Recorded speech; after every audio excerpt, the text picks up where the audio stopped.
اللہ تعالیٰ سورۃ صاد آیت 21 اور 22 میں فرماتے ہیں، اور کیا تجھے جھگڑا کرنے والوں کی بھی خبر ملی جبکہ وہ دیوار پھاند کر محراب میں آ گئے؟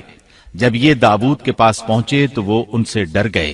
وہ کہنے لگے، خوف نہ کیجیے، ہم مقدمہ کے 2 فریق ہیں، ہم میں سے ایک نے دوسرے پر زیادتی کی ہے، لہٰذا آپ ہمارے درمیان حق کے ساتھ فیصلہ کر دیجئے اور ناانصافی نہ کیجیے اور ہمیں سیدھی راہ بتا دیجیے۔ داؤد علیہ السلام نے فرمایا، بتاؤ تمہارا کیا مسئلہ ہے؟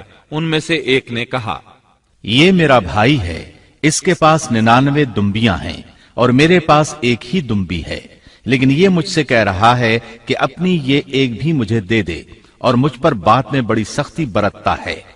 اس آیت کی تفسیر میں ہے کہ ایک دمبی والے بھائی نے کہا، یہ میرا بھائی بہت چالاک ہے، برے طریقے سے بات کرتا ہے، کہتا ہے کہ میری دمبیاں چرنے جاتی ہیں تو اس اپنی ایک دمبی کو بھی ان کے ساتھ بھیج دیا کرو۔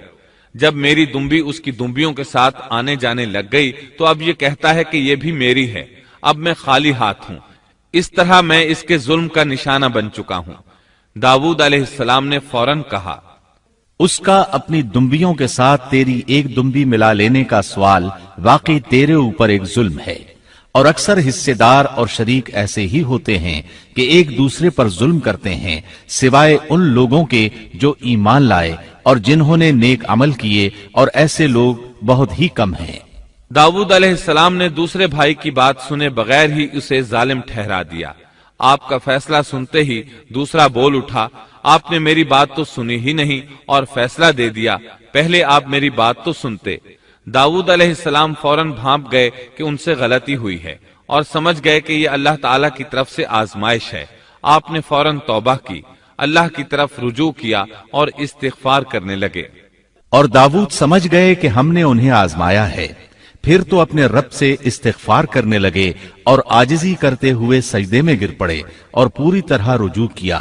پس ہم نے بھی ان کا وہ قصور معاف کر دیا، یقیناً وہ ہمارے نزدیک بڑے مرتبے والے اور بہت اچھے ٹھکانے والے ہیں۔ اس کے بعد اللہ تعالیٰ سورۃ صاد آیت 26 میں فرماتے ہیں، اے داؤد، ہم نے تمہیں زمین میں خلیفہ بنا دیا، تم لوگوں کے درمیان حق کے ساتھ فیصلہ کیا کرو اور اپنی نفسانی خواہش کی پیروی نہ کرو، ورنہ وہ تمہیں اللہ کی راہ سے بھٹکا دے گی۔ یقیناً جو لوگ اللہ کی راہ سے بھٹک جاتے ہیں ان کے لیے سخت عذاب ہے، اس لیے کہ انہوں نے حساب کے دن کو بھلا دیا ہے۔ اس طرح داؤد علیہ السلام اللہ تعالیٰ کے اس فرمان کے مطابق فیصلے کرنے لگے۔ اللہ کے ہاں ان کا احترام اور اکرام اور بڑھ گیا۔ آپ کثرت سے روزے رکھتے اور خوب عبادت کرتے۔ آپ اس وقت تمام انسانوں سے بڑھ کر اللہ کی عبادت کرنے والے تھے۔ امام بخاری نے ایک حدیث نقل کی ہے جس کے الفاظ کچھ اس طرح ہیں، اللہ تعالیٰ کے نزدیک سب سے محبوب نماز داؤد علیہ السلام کی نماز ہے، اور اللہ تعالیٰ کی طرف سب سے محبوب روزہ داؤد علیہ السلام کا روزہ ہے۔ وہ رات کا آدھا حصہ نیند فرماتے، اس کے بعد تہائی رات قیام کرتے اور رات کے چھٹے حصے میں سو جاتے تھے۔ ایک دن روزہ رکھتے اور ایک دن روزہ چھوڑ دیتے تھے۔ لڑائی میں جب دشمن سے مقابلہ ہوتا تو بھاگتے نہیں تھے۔ اس حدیث میں نفل نماز یعنی نماز تہجد اور نفلی روزے کا ذکر ہوا ہے۔ بہرحال یہ وہ صفات ہیں جو داؤد علیہ السلام کے بارے میں حدیث رسول میں آئی ہیں۔ اللہ تعالیٰ نے سورہ سبا آیت 13 میں ان کی تعریف کرتے ہوئے ان کی آل کو اللہ کا شکر ادا کرنے کا حکم دیا۔ اے آل داؤد، اس انعام کے شکریہ میں نیک عمل کرو۔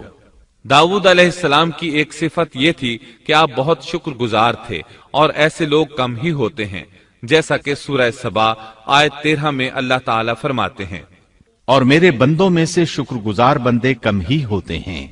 داؤد علیہ السلام میں جیسے دیگر بہت سی خوبیاں تھیں، وہاں ایک بہت عظیم خوبی یہ بھی تھی کہ وہ ایک بادشاہ ہونے کے باوجود ایک درہم بھی سلطنت کے بیت المال سے نہیں لیتے تھے۔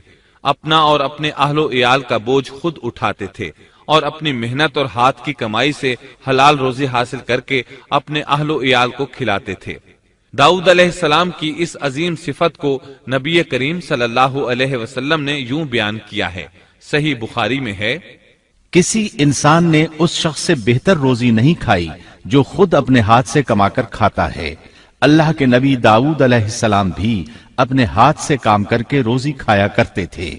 بعض مفسرین بیان کرتے ہیں کہ داؤد علیہ السلام دعا مانگا کرتے تھے کہ اے میرے اللہ، کوئی ایسی صورت پیدا کر دے کہ میرے لیے ہاتھ کی کمائی آسان ہو جائے، کیونکہ میں بیت المال پر اپنا بوجھ نہیں ڈالنا چاہتا۔